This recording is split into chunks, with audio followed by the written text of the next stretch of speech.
All this damage and death can be traced back to one man, Alexkarp, the demon that walks the earth, claiming to be a savior to the people of the Western world with involvements in the CIA, ICE, Ukraine, military actions in the Middle East, and soon to be Terminator robots weaponized here in the US.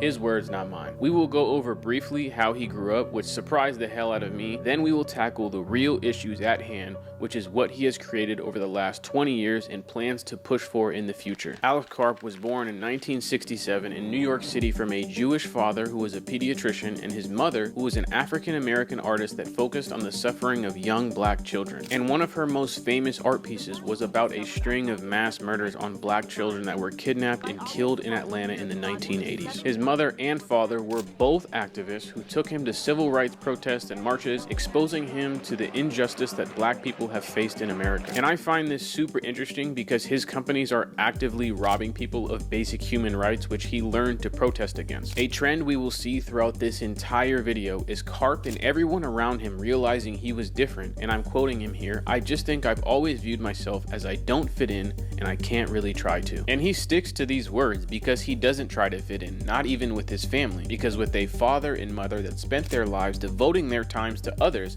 Alexkarp seems to have veered off that path completely. There is not a ton of information about his early years of life. It really starts when he graduates from Haverford College in Pennsylvania in 1983 with a bachelor's in philosophy. He then goes on to Stanford to study law, which is where he meets Peter Thiel, who is a very important figure. Well, you know, Peter and I have been friends for almost 30 years. We met at Stanford. He was on the right side of many issues.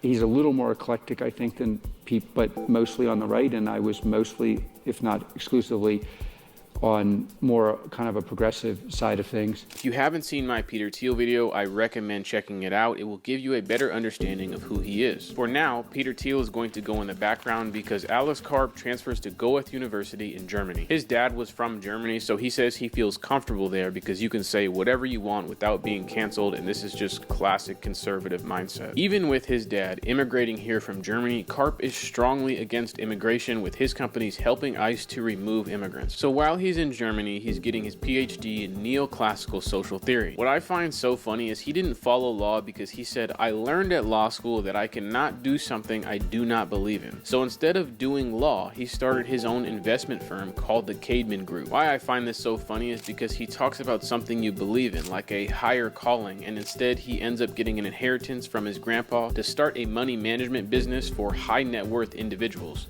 Truly heroic. So I couldn't find a ton of information on the Caidman Group besides their incorporation back in 2005 in London. It took me a bit to figure out if this was his actual company, so I went to the UK's government website and looked up the people that work at the Caidman Group, and all of those people work at Alexkarp's main company now, which is Palantir, and we are going to do a deep dive on Palantir very soon. One person that stuck out to me is Melanie Bertona, who is said to have a significant control or influence in his investment firm, and her role now at Palantir is head of digital transformation strategy. So according to this paperwork, she has been around since 2005, but the way she talks about Dr. Karp is kind of weird and it makes it seem like a cult. I mean, obviously, you know, Dr. Karp's just written a book and everyone should read it. And, you know, there's a, you know, I think the main theme of it is that it's really important to believe in something. So after starting this investment firm, he gets the most important call of his life from Peter Thiel. Thiel in the PayPal mafia had just sold PayPal for over $1 billion, and Thiel walked away with over $50 million for himself. And with that money, he tells Karp he's going to start a new business and he wants Karp to run it. Thiel claims the fraud detection system for data that PayPal was using could potentially be used at mass scale for not just normal people, but for governments around the world, thus the creation of Palantir. Palantir is a software company that can integrate, analyze massive amounts of data from images, spreadsheets, DNA, pretty much anything, all on a platform that is accessible and easily understandable to anyone. The reason they named the company Palantir is after the Seeing Stones in Lord of the Rings. Always tempted to do the literary answer from Lord of the Rings. Seeing Stone, which is very powerful. It helps you understand the world better. It was originally created by the elves. It was meant to be used for good purposes. It is potentially a very dangerous technology. It's very powerful.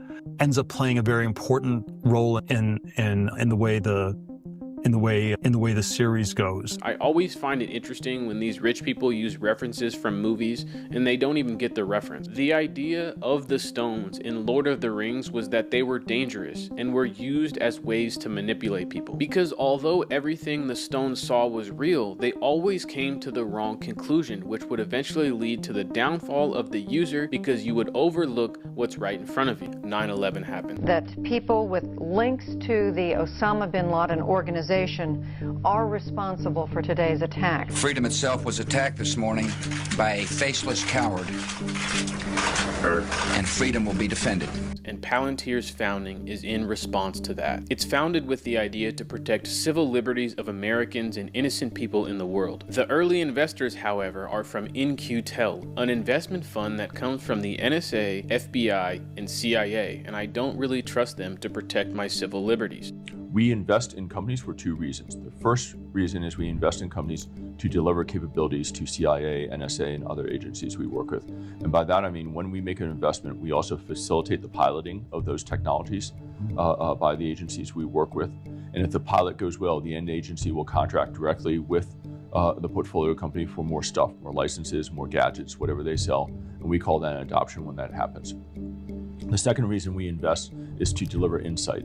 It's important for the CIA and other government agencies to understand where commercial technology is going, how they may be able to take advantage of it, but also how their adversaries may take advantage of it. Between 2003 and 2009, Karp was in the background creating Palantir with its only work coming from the US government. During this time, Peter Thiel said that Karp was the perfect person for the job because he was different and everyone knew it. He went into meetings never dressed in a suit and refused to conform to business attire or language, and Peter Thiel says that's why he was able to sell the company so well. When Karp was making his sales pitch to these agencies, people knew what they were trying to do was different, and Karp was the embodiment of that difference. While In-Q-Tel put up $2 million for their investment in Palantir, their real investment didn't come from money. It came from working with the CIA's largest database. The CIA and Palantir's analysts worked together in determining the type of platform that Palantir would turn into. There is a very important reason why the US chose Palantir and why Karp was the perfect fit. It wasn't because he was smart, it wasn't because he was different, it was because he is paranoid. This is a quote that will help understand every single choice that Karp makes about Palantir and how paranoia fit hand in hand with the US regime. Who's the first person who is going to get hung? You make a list and I will show you who they get first. It's me. There's not a box I don't check. His fear, he said, propels a lot of the decisions for this company. For Karp, it's not about civil liberties for others or protecting innocent people, it's about protecting himself, and this is the embodiment of the US system since its inception. It's important to understand that for the last 20 years, Karp has spent his entire life completely invested in building Palantir. He has no wife, no kids, no dog. The only thing he has is this company, and no moves are made without his permission. Palantir is alexkarp, and alexkarp is Palantir. In 2009, Palantir starts gaining traction, and alexkarp is pushed into the spotlight doing interviews, becoming the face of Palantir, and telling the world what it's capable of. Alex Karp is here. He is the co-founder and CEO of Palantir Technologies. The company's data mining software is used by various government agencies in the United States, including the CIA, FBI, and NYPD. It is also used by hedge funds and other financial firms. Karp is a Stanford graduate and co-founded the company with ex-PayPal engineers. I am pleased to have him here at this table for the first time. He does not do many television interviews. During 2009, there were still conflicts in the Middle East with a lot of fear-mongering around terrorism and the idea that we were still in a dangerous war with Iraq and Afghanistan against people who could potentially have nuclear weapons. Karp was able to capitalize on the weariness of not just the US State Department, but the entire country. I see this as a commonality. America needs to establish dominance on the battlefield.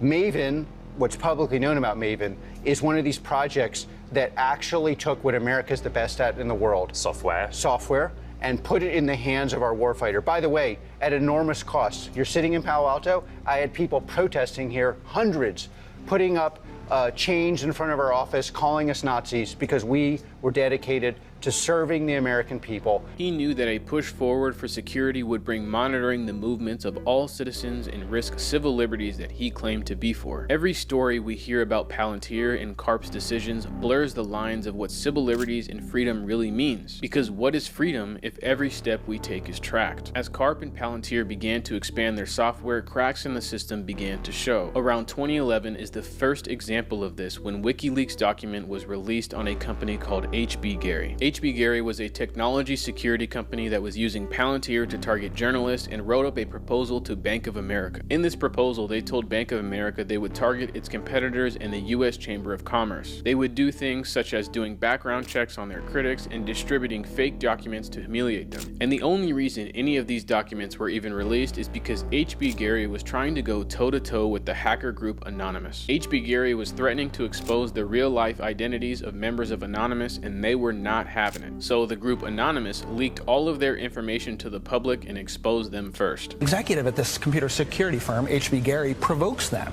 goes to a computer security conference and says, I'm going to reveal the primary members of this group.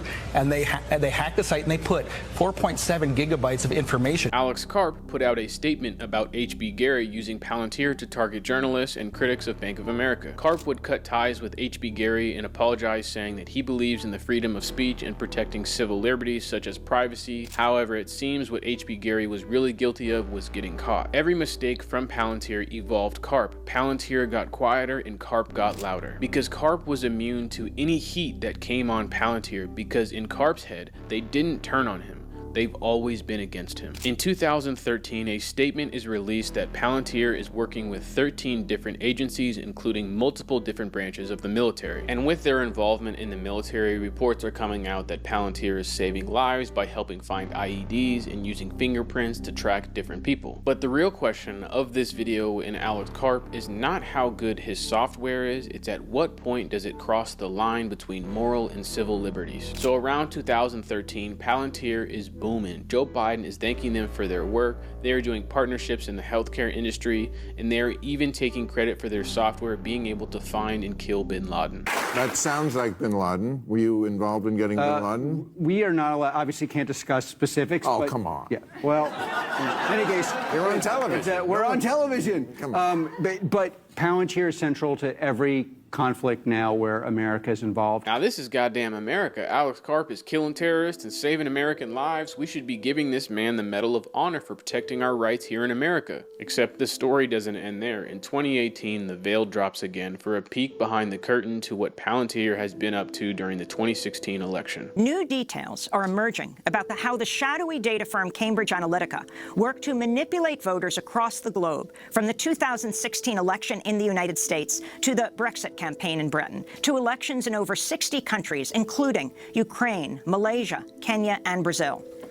Cambridge Analytica was founded by the right-wing billionaire Robert Mercer, Trump's former advisor, Steve Bannon of Breitbart News. Thanks to a whistleblower, we find out that Palantir was helping harvest data for over 80 million people and swaying voters. Cambridge Analytica was scraping data from all these users without their knowledge and pushing pro-Donald Trump content to try to sway their vote. But how did Cambridge Analytica scrape all of this data? Palantir helped them, while of course in the beginning they denied the claims, saying they had no involvement in any of this. Eventually they found a fall guy that would be fired, and Palantir would claim it was only that one guy that was helping them. But data analysts from Cambridge Analytica would give testimony saying that senior Palantir employees were also working on the Facebook data. And of course they were. Steve Bannon is a founder and investor in Cambridge Analytica and is buddy-buddy with Peter Thiel. Now I have scoured the internet looking for Alexkarp talking about this, and I can't find anything. The only address I have found about this incident is this. A Palantir spokesperson initially denied all allegations in this entirety, saying Palantir has never had a relationship with Cambridge Analytica, nor have we ever worked on any Cambridge Analytica data. And then a second statement came out saying, as a matter of company policy, we do not and have never worked on or been involved with elections or political campaigns anywhere in the world. And then a third statement came out saying, we learned today that an employee in 2013-2014 engaged in entirely personal capacity